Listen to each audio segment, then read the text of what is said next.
Boa tarde para os irmãos. Deus seja louvado, Senhor, nos abençoe mais uma tarde. E a bênção de Deus tem estado conosco, que nós estejamos aqui prontos para receber a palavra de Deus que vamos ler, vamos estar juntos. E queremos que o Espírito Santo continue trabalhando em nossas mentes, né? E trazendo para nós as informações devidas que muitos de nós não temos conhecimento, mas que vamos aprendendo e, com isso, fortalecendo a nossa fé. Que os irmãos podem sentar, e que essas informações sirvam para aumentar, acrescentar a vontade de se envolver mais e mais com a obra de Deus. Não só o evangelismo do católico romano, como também estar cada vez mais envolvido com Cristo, com a palavra genuína, com a fé sem hipocrisia, com a fé sem nenhum enredo, sem nenhum remendo, né? Porque não há necessidade de nenhum remendo. Jesus Cristo já providenciou tudo que nós precisamos para estar diante dele em comunhão e para passar isso para os outros. Então, na parte cedo da manhã, até a hora do almoço, nós estivemos aqui conversando sobre a reforma, e assinalamos aí, paramos quando nós começamos a observar, no caso, as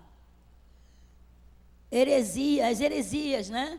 O avanço da heresia dentro da igreja, o avanço dos dogmas que foram sendo introduzidos na igreja. É interessante que a maioria das pessoas nunca se questionam, né? Quando foi, por exemplo, que nós vimos na Bíblia alguma citação para se iluminar o caminho digamos assim, da pessoa que morreu? Não tem como, né?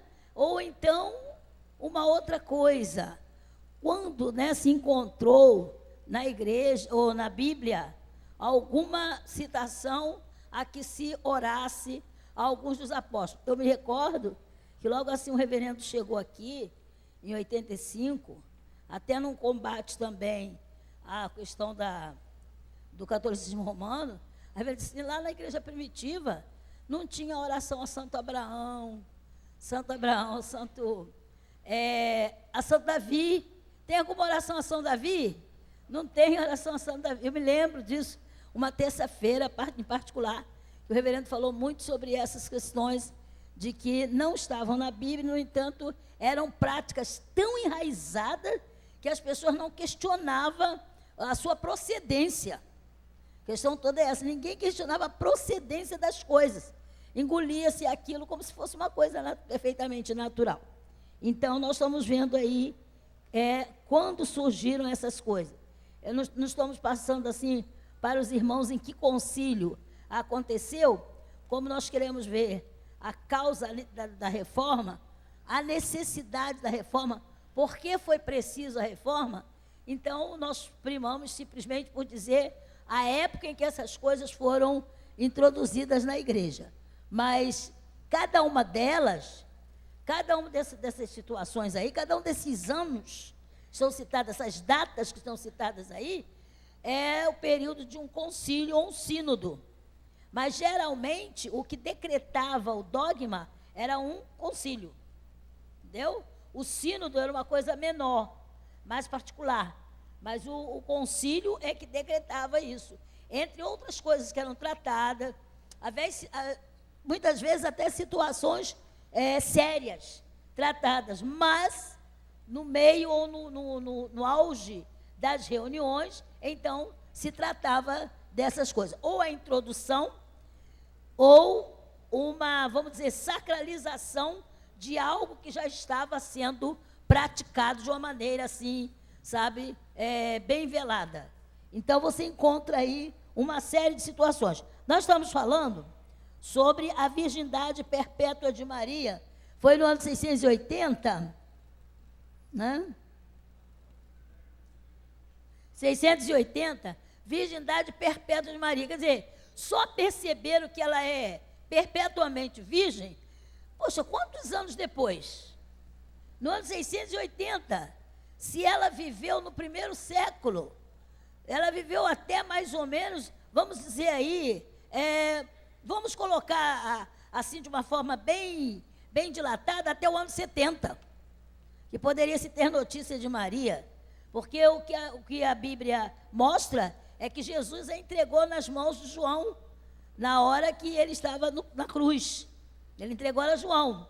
E a história comenta que João foi o pastor de Éfeso. Então, que Maria deve ter passado para a eternidade a partir deste lugar. E agora é no ano 680 que você vai descobrir que ela era virgem. Quer dizer, negócio virgem sempre. Quer dizer, uma coisa muito estranha, né? Fala, pastor Celso. O senhor franziu a testa, pode falar. Uma coisa muito séria, né? É de abismar. Também a canonização dos santos, canonização aí, e é bom falar que essa canonização aqui não tem nada a ver com cânon. Quem estudou aí sobre o cânon com o pastor Evandro, cânon das escrituras, tem nada a ver com canonização, tá? O cânon diz respeito à canonicidade da escritura. E essa canonização aí é tornar uma coisa santa. Entendeu? É fazer com que aquilo seja santo. Então, quer dizer, uma fabricação, como se fosse assim, de uma camuflagem para esse objeto ou essa pessoa se tornar santa. Entendeu? Canonização. Que hoje só tem um processo de canonização nos dias de hoje. Quem acompanhou, não muito longe, quase que recentemente, a canonização de um frei ali de Guaratinguetá, né?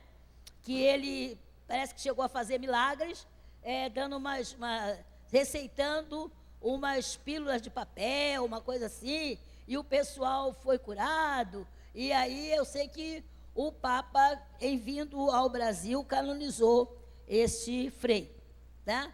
Dali de Guaratinguetá. E tem outros, no Brasil, nesses últimos tempos, coisa de uns, entre 15 anos para cá, parece que foram 2 ou 3 que foram canonizados, que já foram bispos. Tem uma freira também, que foi canonizada. Mas isso aí foi a primeira vez em que se decretou a canonização dos santos. O celibato sacerdotal passou a ser obrigatório. Em 1074, até 1074, a palavra que o Espírito Santo deu ao apóstolo Paulo, lá no livro de Timóteo, qual é a credencial para alguém se tornar um bispo?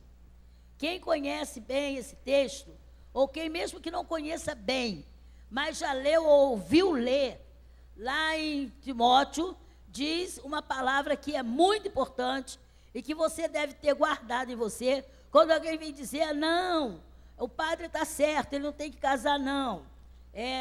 Tem que ser celibato obrigatório. Então, abra sua Bíblia, 1 Timóteo, capítulo 3, versículo 1 e 2. Aliás, de 1 até o 5. Seria mais completo, tá? Quem não tem conhecimento dessa passagem bíblica, então põe aí o texto todo para ficar assim mais claro na sua mente. 1 Timóteo, capítulo 3, versículos de 1 a 5. Certo? Diz assim. Podemos ler? Fiel é a palavra, se alguém aspira o episcopado, excelente obra almeja. Então, já está dito, deseja ser um bispo, é uma coisa boa. Agora, vamos ver as credenciais. É necessário, portanto, que o bispo seja irrepreensível. O que mais? Esposo de uma só mulher, temperante, sóbrio, modesto, hospitaleiro, apto para, não dado ao vinho, não violento, porém cordato, inimigo de contendas, não avarento. E que, faça o quê? Governe bem a própria, criando os filhos com todo respeito. Então, a súmula disso, convém que o bispo tenha uma família, seja responsável. Então, não era uma obrigatoriedade, mas havia isso. Convinha que o bispo fosse casado. E o apóstolo Paulo ensinou isso para Timóteo, sem se descuidar, porque Timóteo, tudo indica que Timóteo não era casado, mas ele passava isso para os outros. Então, Paulo também ensinou lá para a igreja de Corinto, que era melhor, se alguém tivesse vontade de se casar, vocação para casar, tem que saber se tem vocação para casar, escolheu bem quem casar, que se case, contanto que seja no Senhor. Entendeu? Já esse concílio, em 1074, foi taxado. Sacerdote não pode casar. Então, foi decretado o celibato obrigatório. Isso deu ocasião para muitos desmandos, muita coisa errada, e não satisfeito. Você vai ver mais tarde que isso daí provocou desconfiança na igreja. O clero ficou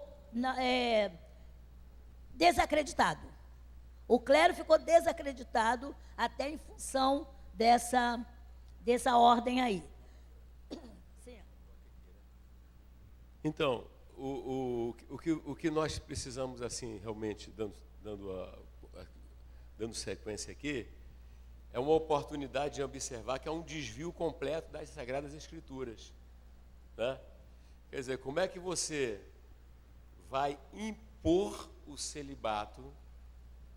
Como é que você vai impor uma coisa que os apóstolos não impuseram? Os profetas não fizeram dessa forma. O que é que acontece? Então, se coloca acima dos apóstolos, se coloca acima dos profetas, quando se quer criar essas coisas, né? Então, olha assim para quem está ao outro lado, fica muito claro que precisamos amar mais os católicos, mas não o catolicismo. Diga assim, nós precisamos amar os católicos. As pessoas que são católicas, temos que tratar bem, respeitar a sinceridade, entende? Eu não acho legal nunca o tipo de cristão evangélico que ridiculariza gente de outras religiões ou de outras seitas, né? Eu creio que aqui não tem ninguém assim, mas dizer que nós não concordamos com isso, né? Nós temos que respeitar, discordar, mas respeitando que a pessoa não tem a luz que nós alcançamos e então ela pensa dessa maneira. Mas ao mesmo tempo, eu tenho que amar e procurar tirar a pessoa desses erros, né? O que é que acontece? Agora também, entendeu, pastor? Também no meio evangélico surge um outro extremo. Só pode ser pastor se for casado. Sobretudo, vários meios tradicionais. E nós, então, combatemos com isso também. Com isso também. Quer dizer, então, ser solteiro, servir solteiro ou casado é uma opção daquele que é chamado. Porque se bobear nas igrejas, o pessoal quer arrumar casamento para os outros. Eu nunca me esqueço, lá no Sul, uma certa ocasião que eu ouvi dizer, o pastor Batista precisa de uma mulher. Vamos orar para ele ter uma mulher. Você ouviu isso, né? Toma vergonha, vai orar para o pastor ser cheio do Espírito Santo, ganhar almas. Porque isso aí, quem sabe, é Deus e ele, né? Então a nossa igreja, ela vai para o equilíbrio. Entende? Era tão bom se fosse casada, era tão bom se fosse casado. Isso quem sabe é a pessoa e Deus. Amém? Isso quem sabe é a pessoa e Deus. Até porque você defende que nada é mais importante do que o propósito. É admirável padres sem casar, né? Admira-se, né? Quando ele faz aquilo ali para servir ao Senhor, né? Não é admirável se ele queria casar e está levando daquela forma. Quem está entendendo? Mas aí quando o apóstolo São Paulo fala lá em 1 Coríntios, né? Quando o apóstolo São Paulo lá fala em 1 Coríntios, sobre casamento, ele preferia que as pessoas ficassem como ele, para melhor se consagrar ao Senhor. Então vocês vejam, fala assim, é nem 8 e nem 80. Vai de cada um. E é uma área tão delicada que a gente não deve se meter, não deve estar dando, pitaco, devemos deixar as pessoas decidirem. Onde a gente já se meteu, se deu mal. Fala assim, quando você quer ser uma Santo Antônia casamenteira, Santo Antônio ou Santo Antônio, não, é verdade. Fala assim, essa é uma área séria.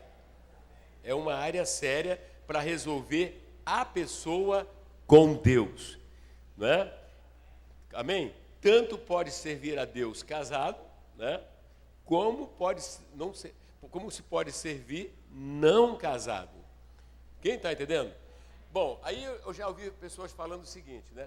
Porque o pessoal quando quer uma coisa, mas como é que a pessoa vai ensinar sobre família se não tem uma experiência? Bom, lamentavelmente, grande parte das pessoas, a experiência com família é ruim. Então, a experiência não pode ser parâmetro. Então, vamos para a apologética, né? Amém? Então, o problema não é que tenha experiência, é que tenha conhecimento da voz divina. Quem está entendendo? Meu amado irmão, o apóstolo São Paulo, ele pega a epístola aos Efésios e ninguém mais do que Paulo ensina sobre casamento. Ele fala, mulher, você deve ser sujeita ao teu marido como ao Senhor. Olha aí, marido, outra coisa, tem que amar como Cristo. Olha só, gente. Amém, amém? Filhos, vocês devem honrar. Amém? É o apóstolo São Paulo, a maior autoridade, né? E não era casado. Então fala assim, na nossa igreja, nós não colocamos obstáculo nem para uma coisa, nem para outra. Só não concordamos com aquilo ali. Dogma. O dogma, né? Quer dizer, não pode. Não, aí está errado. Quem está entendendo, diga amém? Vira para quem está do lado assim, você é da Assembleia de Deus em Gramacho. Mas você é da Assembleia de Deus em Gramacho. Amém? Então é a palavra, né, Marinha? A palavra que guia. Glória a Deus por isso, né? Graças a Deus. Muita gente não pode falar assim. Louvado seja Deus. Então, e descobriu-se depois de algum tempo que tinha lá suas conveniências essa história do celibato, né? Havia as conveniências, a igreja enriquecendo muito, muitos queriam ter participação nos lucros da igreja, então a coisa também entrou por esse lado aí. Mas o certo é que dogmatizaram isso e essa questão foi durante muito tempo. Tem 2 pontos ali que eu não falei. O culto aos anjos, uma das primeiras heresias que foi colocada pelos dogmas. Culto aos anjos, particularmente ao anjo da guarda. Entendeu? E as indulgências, que indulgência é perdão. Então foi dado por um decreto ao Papa a condição, a prerrogativa de doar perdão, entendeu? E por doação, por uma benesse, ou através de um certo pagamento de missas e tudo mais, tá? Porque depois vamos ver a venda decretada das indulgências. Então, depois desse, tem aí a instituição da Santa Inquisição, em 1186, antes que houvesse a reforma, houve isso. Por quê?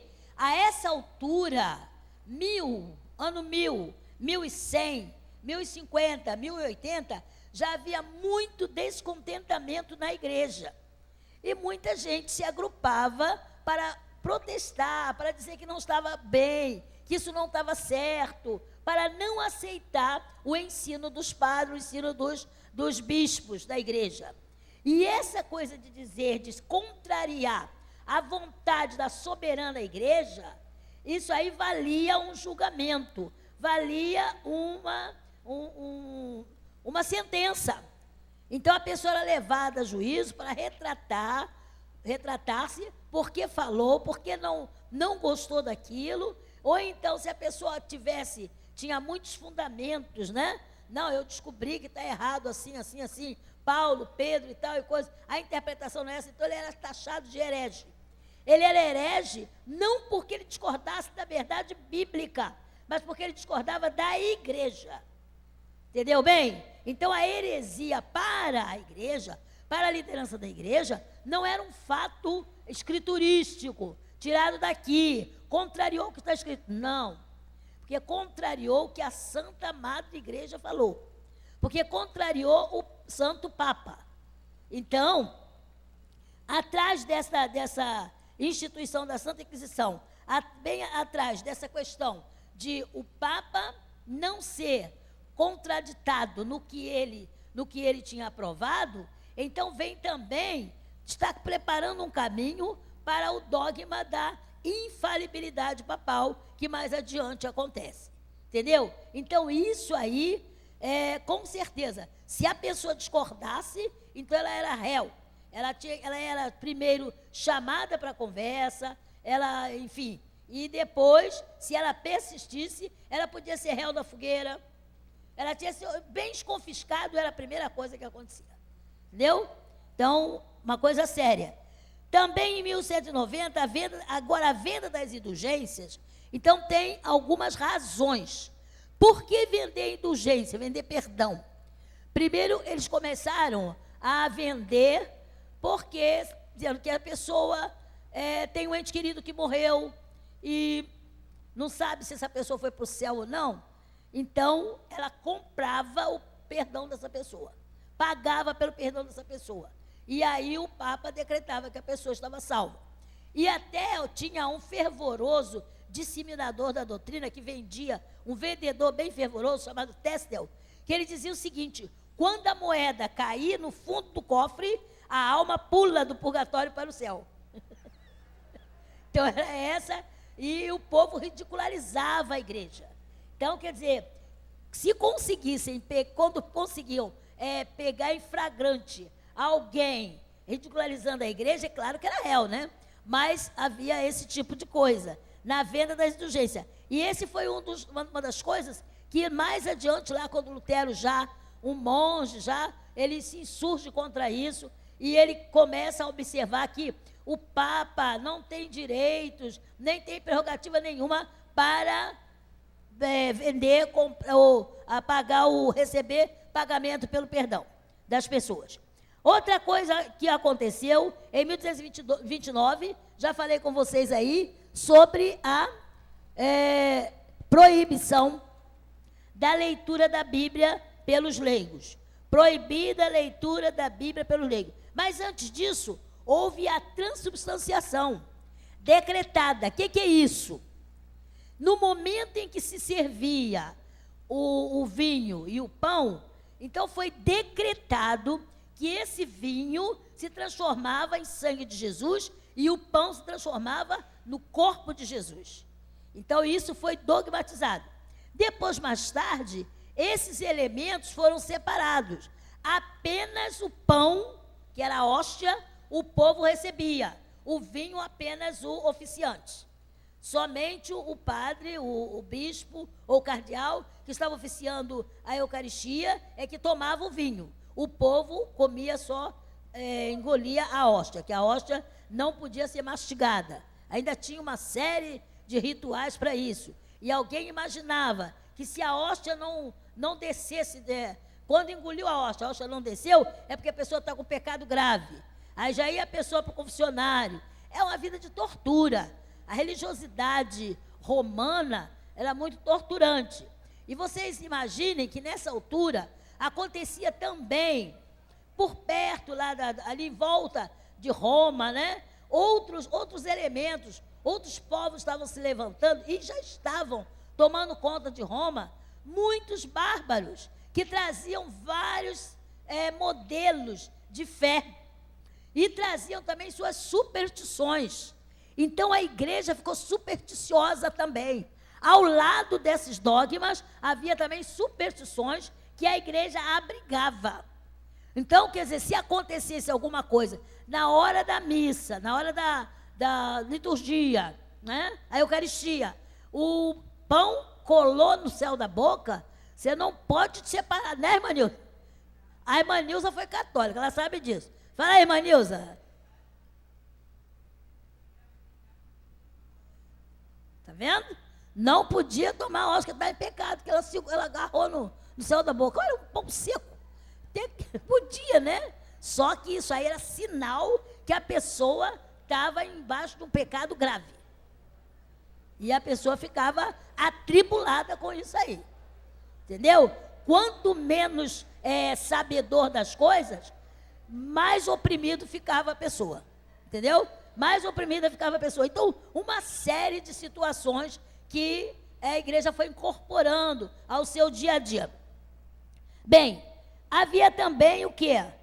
Agora, a partir de 316, a oração da Ave Maria, que é a oração do Pai Nosso, Jesus ensinou. Então, mas Maria não é mãe de Deus? Então tem que ter uma oração dela também.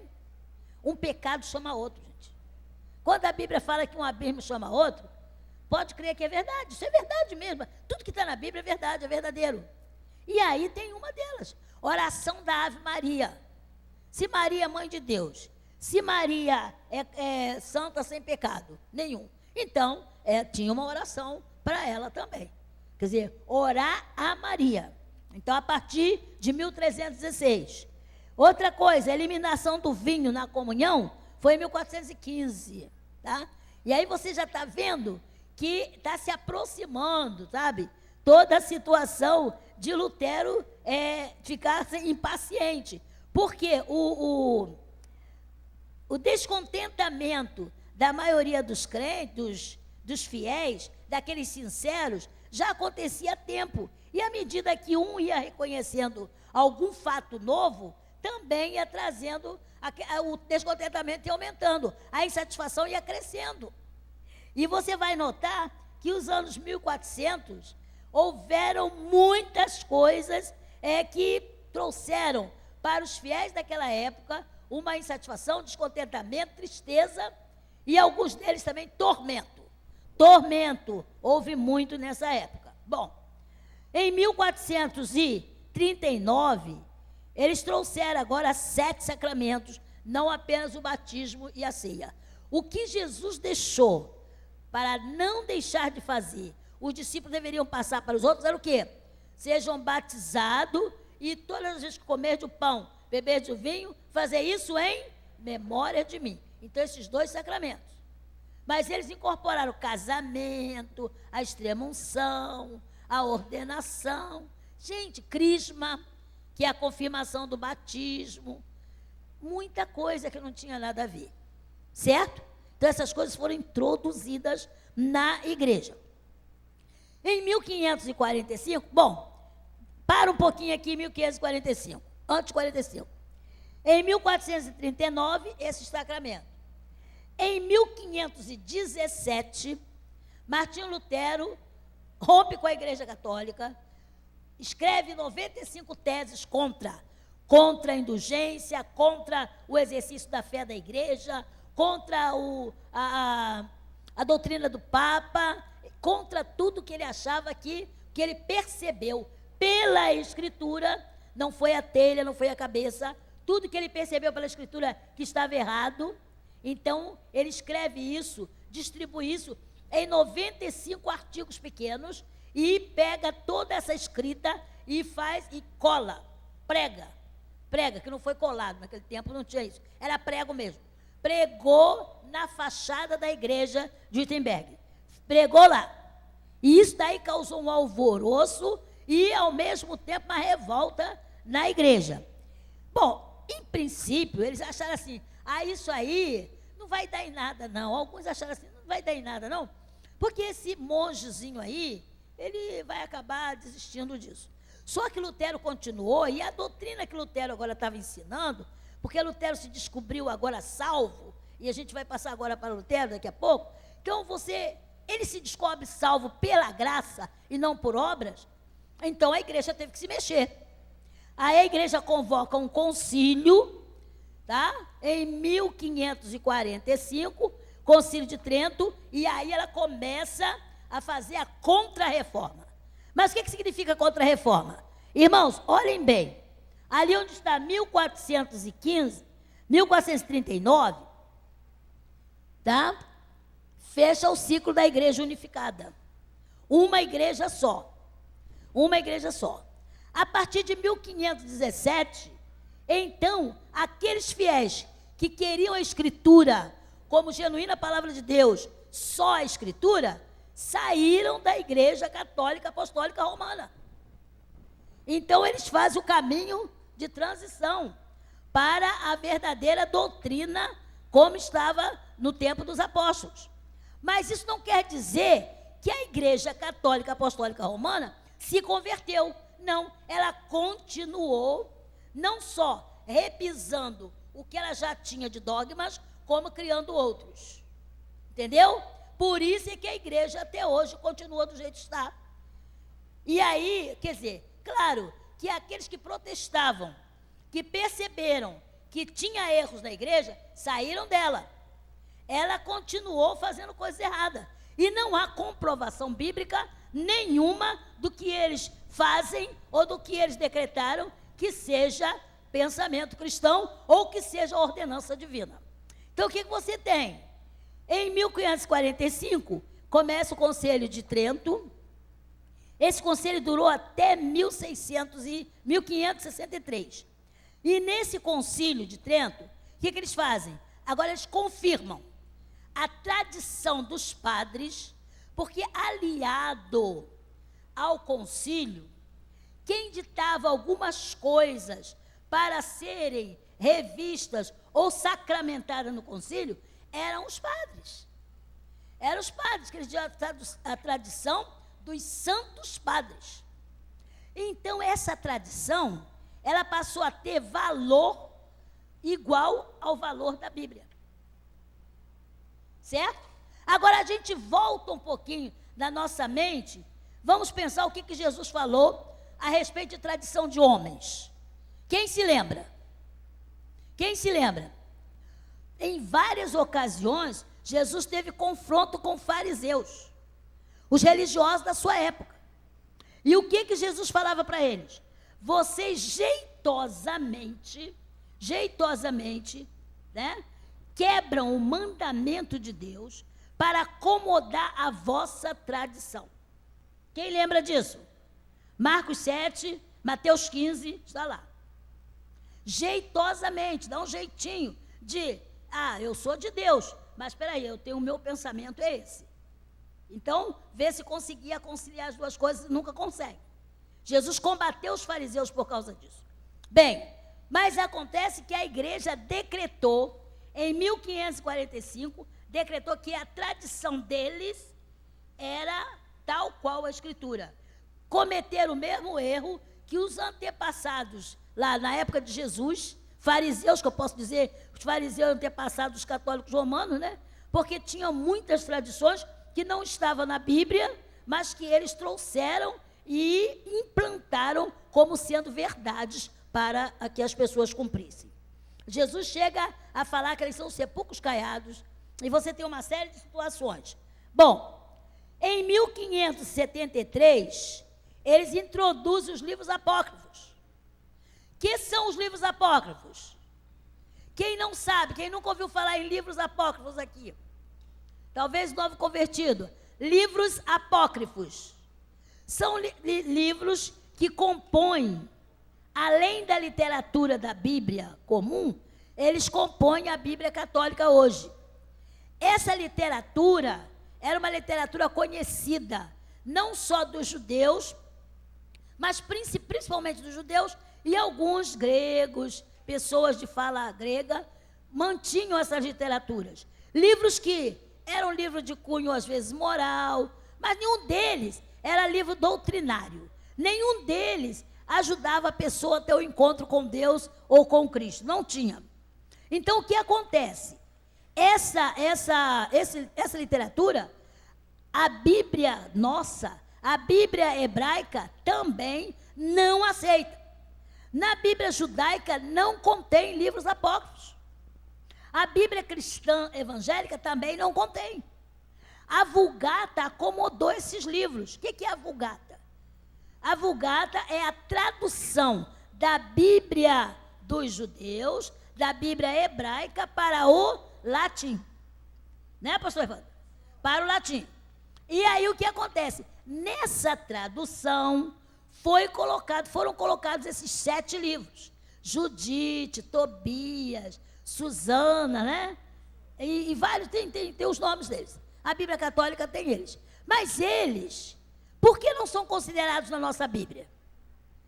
Por que não foram considerados canônicos? Quer dizer, não são livros doutrinários, nem livros sagrados. Segunda coisa, Jesus não os citou. Certo? Jesus nunca citou um livro apócrifo. Também nenhum dos apóstolos citou. Você até encontra o apóstolo Paulo citando palavras de algum filósofo lá de Creta.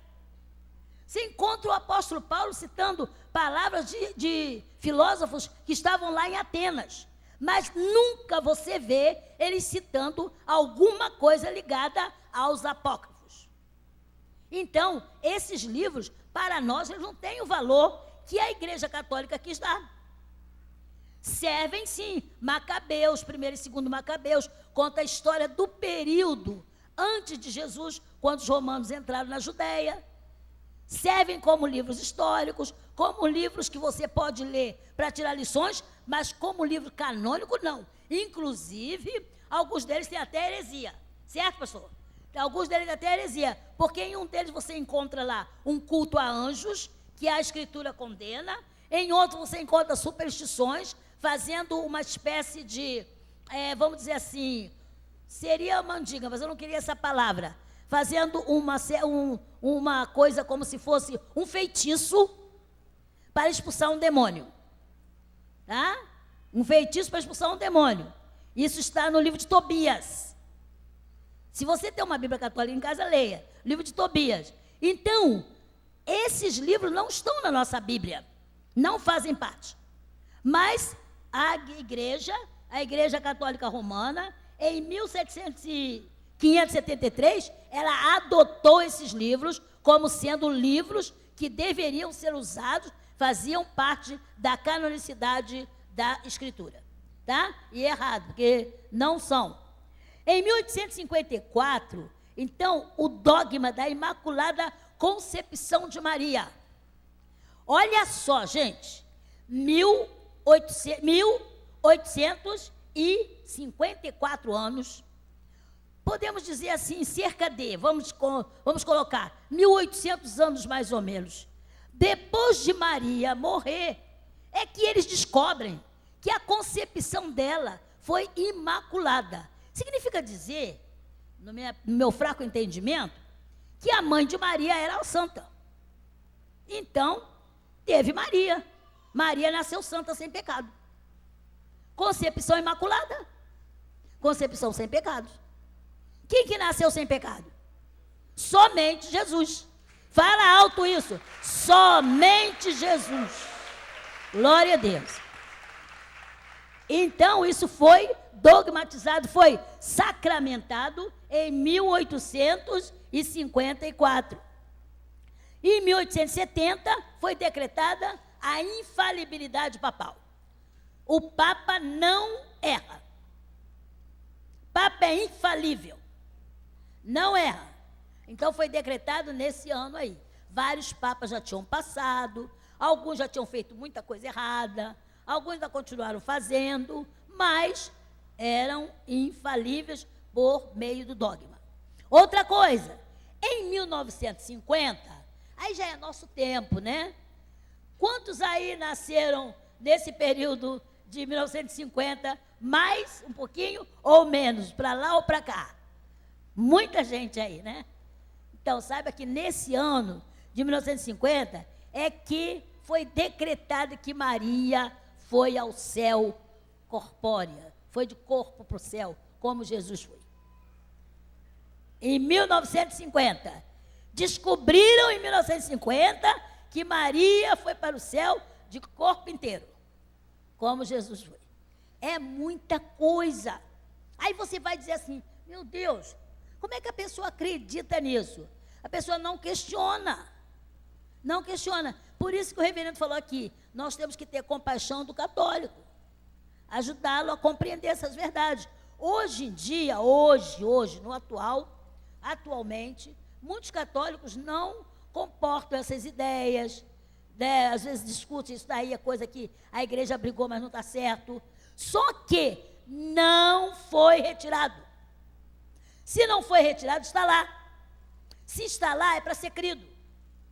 E aí nós vemos que a igreja continua ensinando erros. A igreja continua ensinando heresias. Então nós temos que combater isso. E pasme, por fim, agora há pouco tempo, né? 1965, Maria foi declarada mãe de Deus. Ou mãe da igreja. Mãe da igreja. A Igreja Católica Romana tem uma mãe. Tá? A Igreja Católica Apostólica Romana tem uma mãe. E isso aí foi decretado aqui tão pertinho de nós. 1965, tá? O último Conselho Vaticano II tratou disso. E todo católico crê nisso e aceita isso. Então você vê que a coisa anda mal. Daqui até Jesus voltar, quem sabe de repente ainda pode arranjar mais um dogmazinho por aí. Mas nós preferimos ficar com só a Escritura, só a Bíblia, só a Palavra de Deus. Isso nos basta. E uma coisa, se vem dizer que a igreja evangélica saiu da igreja católica, através de Lutero, você tem que saber que quem se desviou não foi a igreja evangélica cristã evangélica. Não foi. Por quê? Porque na igreja católica você não vê vestígios da igreja primitiva. Ou vê. Você não vê vestígios visíveis da igreja primitiva. O que você nota é que creio que Jesus é filho de Deus, creio que Jesus nasceu de Maria, tá? Creio na ressurreição de Jesus. Só que a prática de vida é totalmente outra. A salvação continua sendo através das obras. Então, mediante tudo isso aqui, e a gente dando uma paradinha, porque eu continuei até 1965, mas se você parou 1439, motivo bastante para que a igreja passasse por uma reforma. Então, a necessidade da reforma estava gritante, desde 1439 ou um pouco antes. Já estava. Nessa ocasião, a coisa fica muito pior. Resultado, o que você tem? A igreja precisa da reforma, e a reforma é, então, o movimento, tá? Dentro da igreja, surgido na igreja, dentro da igreja, em protesto contra desvios do clero. Quando eu digo dentro da igreja, por quê? Porque a reforma, ela foi iniciada por um monge católico, que era Martinho Lutero, certo?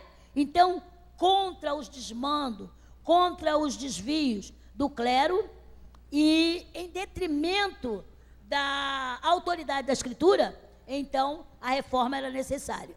Agora, também, nós podemos definir a necessidade da reforma como sendo o período de profundas mudanças eclesiásticas. Mudança eclesiástica e teológica. E isso daí cobriu o período do século XVI até o século XVII. E também crescendo um pouco mais, indo um pouco mais, porque avançou por todos os países da Europa, e depois a reforma alcança o novo mundo. Mas você sabe que o alcance da reforma foi a todos os países.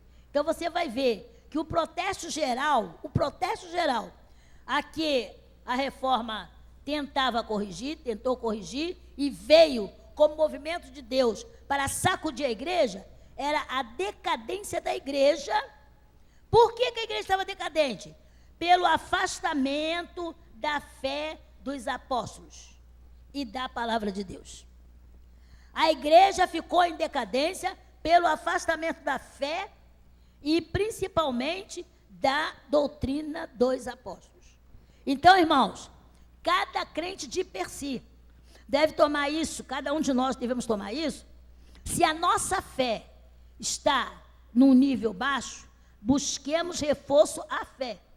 E o reforço para a fé não pode ser em outro lugar, senão na palavra de Deus. Amém? Não se pode deixar a Bíblia de lado. Em 1229, a leitura da Bíblia foi proibida.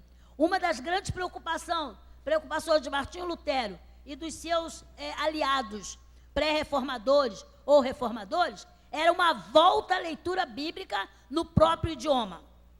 Já que era proibida a leitura bíblica por leigo, e era proibido traduzir a Bíblia do latim para qualquer língua. Gente, não é uma ideia diabólica? Como é que a pessoa ia saber, ter a noção de certo ou errado, se ela não consegue ler, não consegue enxergar? Como é que ela vai saber que tem uma ponte e que ela está na direção da ponte, se ela não tem, se ela está cega? Ela vai acabar entrando pelo rio adentro. Então, quando Martinho Lutero, quando o Espírito Santo começou a mexer com a mente de Martinho Lutero e os demais pré-reformadores e os reformadores, você sabe, fique sabendo que foi o Espírito Santo trazendo para a igreja um despertar, uma mudança de atitude. Então você tem esse termo reforma, quer dizer pôr em bom estado, quer dizer, tornar, colocar num estado de uso, consertar, devolver a feição anterior. Reformar quer dizer isso, aperfeiçoar, corrigir. Reforma é isso. Agora, essa reforma, século XVI, ela sofreu várias visões, ela foi vista de vários modos, para melhor explicar para vocês. Ela foi vista de vários ângulos. Então, pelo ângulo do historiador católico romano, a reforma, veja bem, presta atenção, o historiador católico romano, olhando a reforma, ele diz o quê? Que a reforma foi uma heresia inspirada por Martinho Lutero.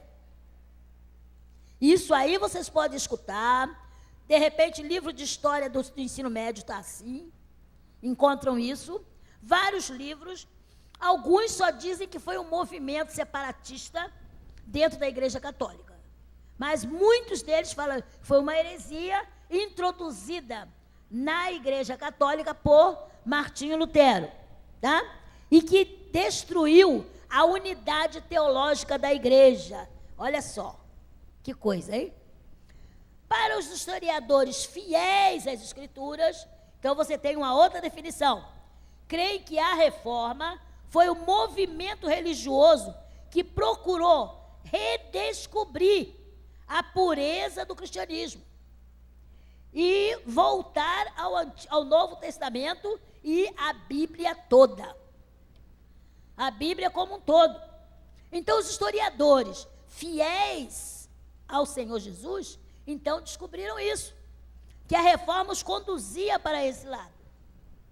Por outro lado também, os pré-reformadores e os reformadores, a que ajudaram Lutero, ou que estiveram ao lado dele, a reforma foi um momento em que a Escritura se tornaram autoridade final na igreja. Amém? Momento em que as Escrituras se tornaram autoridade final na igreja, buscando a concordância completa entre o ensino e a prática cristã. Não basta ensinar, não basta dizer tem que ser assim, mas praticar também. E para nós? Bom, eu pensei em captar aqui o pensamento da Igreja Viva do século XXI. O que é a reforma para nós? Considerando que a reforma de 1517 é um dos acontecimentos mais importantes da história secular da Igreja, eu digo que este foi um movimento do Espírito Santo de Deus, levantando homens que despertaram boa parte dos cristãos de volta à genuína doutrina bíblica. É o que nós pensamos como igreja. A reforma para nós é isso aí. Entendeu? Importante movimento planejado e realizado pelo Espírito Santo, visando um retorno à doutrina genuína, um retorno ao ensino. E a gente tem agora, não sei se está na hora do intervalo, tá? Nós temos alguns reformadores. Deixa-me falar de alguns deles. O primeiro dele, reformador. Esse reformador, o nome dele é John Wycliffe. Ele pertenceu à Universidade de Oxford, na Inglaterra. Ele viveu de 1324 a 1384.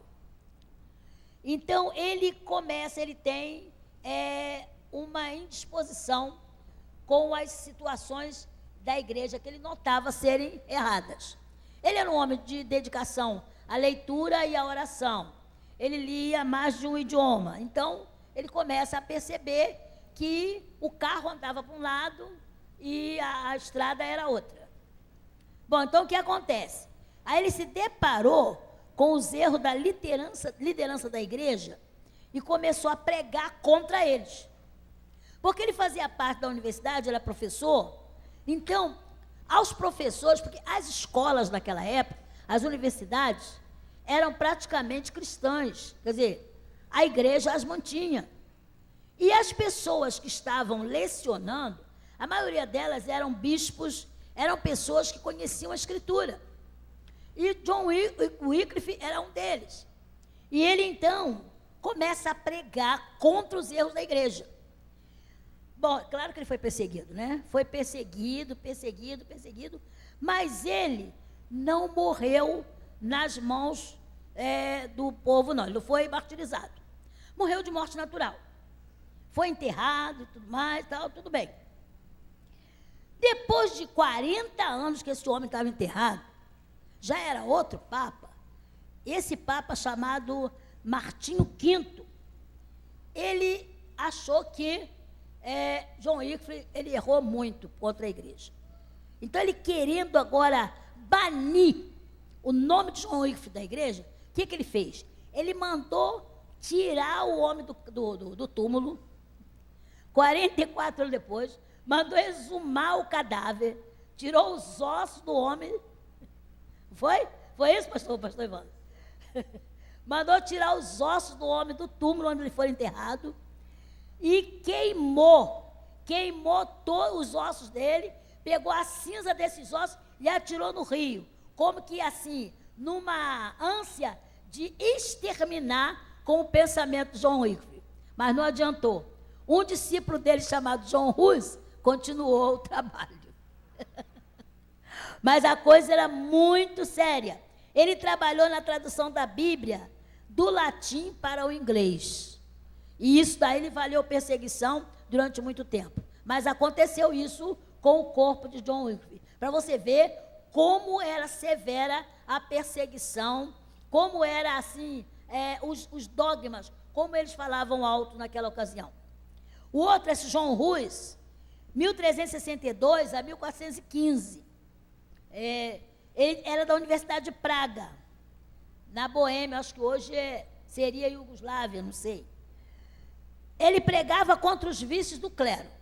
Nas aulas dele, ele falava abertamente contra os vícios dos padres, dos bispos, e quando ele tinha oportunidade de pregar nas reuniões com os alunos, ou com as pessoas em geral, ele falava mesmo. Ele abria a Bíblia, abria a boca e citava o texto bíblico e falava. O que aconteceu? Ele começou a ficar perseguido. E então ele foi decretado como que herege. E aí o que acontece? Ele foi queimado vivo. Foi queimado vivo. Então você vê mais um martirizado. Por quê? Porque defendia o ato de se ler a Bíblia no próprio idioma. E esses reformadores, eles às vezes costumavam, por exemplo, se eles fossem para uma vila que lá a maioria falasse alemão, eles pregavam em alemão. Se fosse eles estar num lugar, era inglês, eles pregavam em inglês, porque eles conheciam o idioma. Só que o povo não tinha acesso à palavra, e a igreja não queria isso, então daí a perseguição. O outro chamado Jerônimo Savonarola, nascido em 1452 e morreu em 498. Italiano esse, tá? Era de Florença. Ele pregava contra a imoralidade dos clérigos, tá? E também os vícios das autoridades eclesiásticas. Ele pregava, falava muito. O que aconteceu? Foi perseguido, foi enforcado e foi queimado numa praça de Florença. Então, tem outros reformadores, vários outros. Nós, nas nossas aulas extras, nós já vimos aqui um vídeo sobre Tyndale. Quis traduzir a Bíblia para o inglês, e ele foi traído por um amigo, ele traduzia, e era penoso a tradução, porque era feita à mão, ainda não tinha acontecido a invenção da imprensa. Vários desses outros aqui pegaram a imprensa já. Então, alguém, que ele considerava amigo, o traiu, o apresentou às autoridades, e ele foi morto por causa da Escritura. Então, gente, se for contabilizar, muitos foram martirizados porque queriam trazer a Bíblia para a língua do povo. Mas não foi só esse tipo de movimento. Houve também movimento de insatisfação e protesto com pequenos grupos. A gente tem um grupo dos albigenses, um lugarejo chamado Albi. Então, lá, um grupo de pessoas fiéis à Escritura, então se autodenominaram cátaros, ou seja, puros. Então, eles começaram, lá pelo ano 1100, isso no sul da França, eles começaram a distribuir porções da Bíblia, uns para os outros, para famílias, para a gente do povo, copiavam porções da Escritura no idioma falante e distribuíam. E isso daí, quer dizer, a forma de ensinar dos cátaros era um tanto exagerada. Eles não tinham quem os limitasse, no caso, trouxesse equilíbrio. Mas a coisa boa que havia é que eles davam a Bíblia, copiavam a Escritura. Copiava a Escritura. Então você vê que muita gente, esses também foram perseguidos e a maioria deles foi dizimada. Vamos parar aqui, dizendo que já está na hora, por favor. Vamos parar então, quantos minutos? 20 minutos, irmãos.